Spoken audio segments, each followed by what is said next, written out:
They said it would never happen. They said NATO's borders were untouchable, that Poland, shielded by the world's most powerful alliance, would remain safe. But on the night of September 10th, everything changed in the skies over Eastern Europe. Drones appeared small, fast, deadly. They slipped across the frontier near Poland's eastern border, heading toward Rzeszów, the beating heart of NATO's supply chain to Ukraine, and suddenly the world realized a dangerous new chapter had begun. Rzeszów is not just another Polish city. It is the lifeline for Ukraine, a logistics hub where weapons aid and supplies flow in a constant stream. It is the invisible artery keeping Ukraine alive in its fight against Russia. And that is why those drones mattered, because if Rzeszów falls silent, Ukraine could fall silent too. Radar screens lit up, alarms sounded. Polish and Dutch fighters scrambled into the night skies. They intercepted and destroyed several drones, but not before Warsaw understood the message. This was no accident, no mistake.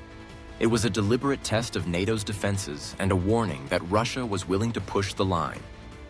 Poland wasted no time. Within hours, Warsaw called for Article 4 consultations, the NATO clause triggered when a member feels threatened. It is one step below the ultimate Article 5, which declares an attack on one is an attack on all. But even Article 4 is serious. It means the alliance listens. It means NATO responds.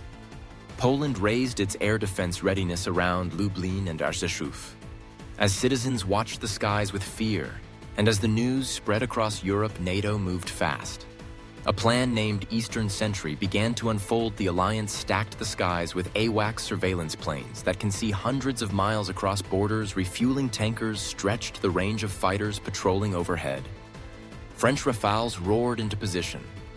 Germany boosted its air policing missions, and the skies above eastern Poland became a fortress. Without a word of Article 5, NATO sent a clear signal. We are watching, we are ready, we will not be caught off guard. But that was just the beginning. The United States wanted Moscow to understand that this was not a game. Within days, B-52 bombers appeared in the European theater. The giant aircraft, long symbols of American power, flew deliberately high and visible, sending a message across the horizon to anyone watching.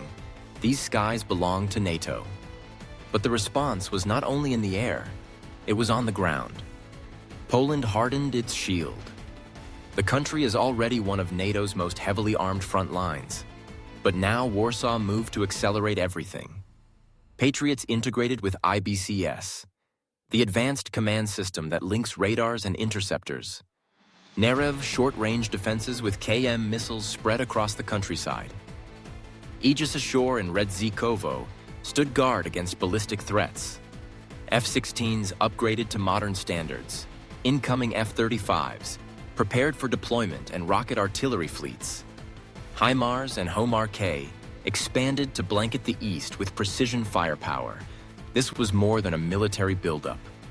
It was a statement. NATO was reducing surprises, shortening reaction times, and making every test by Russia unbearably expensive. Because the truth is, these drone incursions are not just attacks. They are probes, gray zone warfare. Moscow pushes to see how far it can go without triggering a massive response. It is the game of brinkmanship, the dangerous balancing act where one wrong move could ignite a larger war. But NATO knows the stakes. It cannot afford hesitation. It cannot afford to look weak. And that is why Eastern Sentry is not just about defense. It is about psychology. It is about deterrence. Poland's skies are now among the most defended in the world. NATO fighters patrol with live weapons, 24 hours a day. Radar stations sweep constantly for intruders. Electronic warfare units are primed to jam, disrupt, and disable the moment a threat appears, and every movement is coordinated across allies from France to Germany, from the United States to the Baltic states. Everyone has a role. Everyone is locked in. Moscow may have thought Poland would flinch, but instead it forced NATO to show its teeth. And this changes everything for Russia. The message is unmistakable. The alliance is ready. The cost of gray zone games is going up. And even without Article 5, NATO can strike back in layers: economic, diplomatic, military. It can make every probe more painful than the last. And yet the danger remains because wars often do not start with big invasions. They start with small steps: a border test, a drone incursion, a skirmish. Fish in the sky. History has taught us that great wars can ignite from moments that seemed insignificant at the time: Sarajevo 1914, a border clash in 1939, a drone in 2025. What if this is one of those moments? What if one drone strikes the wrong target? What if one missile crosses the wrong line? What if a pilot pulls the trigger too soon? NATO and Russia are circling closer than ever before. One mistake away from a crisis that could engulf the continent. But for now, the balance holds. Poland stands defiant. NATO stands united. And the United States has made its point. The alliance will not blink. This is the untold reality behind the headlines of drone incursions, and Article 4 behind the technical words lies a raw truth. The world is on edge. The future of Europe is being written in the skies above Poland.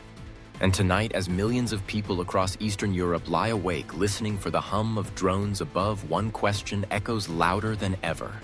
How close are we to the brink?